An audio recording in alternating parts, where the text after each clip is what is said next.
Welcome to the lecture on the topic Individual and Group Behavior.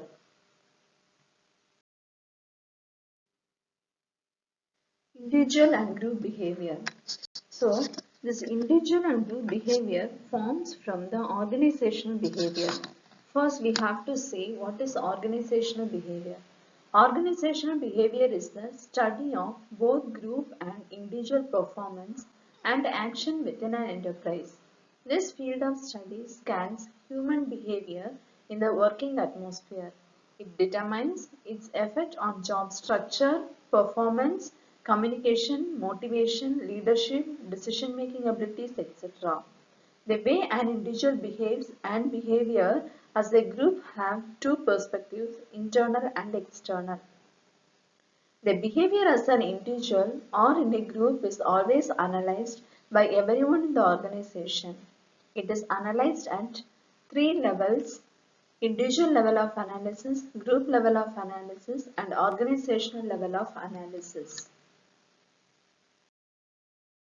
First, let's see about individual behavior.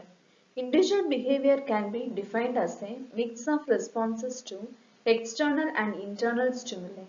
It is the way a person reacts in different situations and the way someone expresses different emotions like anger, happiness, love, etc.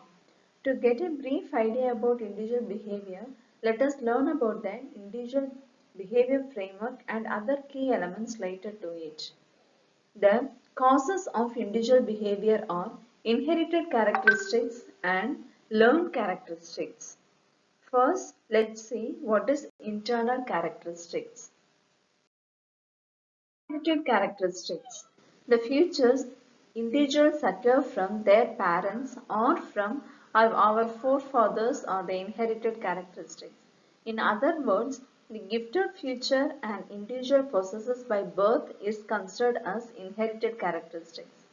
For example, color of a person's eye, religion or race of a person, shape of the nose, shape of the earlobes, all these things forms the inherited characteristics. Next one is the learned characteristics. Nobody learn everything by birth. First, our school is our home, then our society, followed by our education institutions. The characteristics an individual acquires by observing, practicing and learning from others and the surrounding is known as learned characteristics. It consists of the following features: perception, values, personality and attitude. Perception is nothing but the result of different senses like feeling, hearing, etc. Values influences perception of a situation, decision-making process. Personality is patterns of thinking, feeling, understanding and behaving. Attitude can be either positive or negative attitude like expressing our thoughts. Next, let's see about group behavior.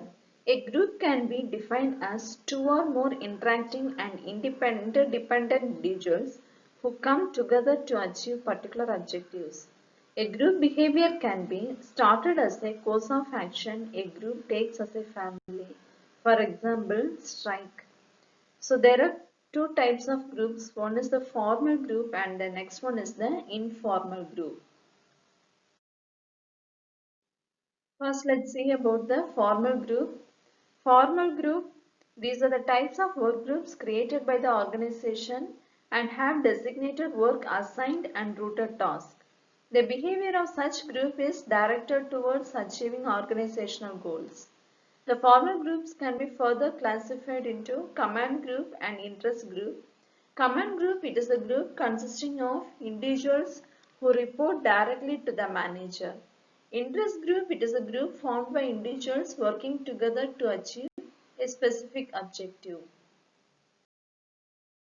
One is the informal group. Informal group are formed with friendships and common interests.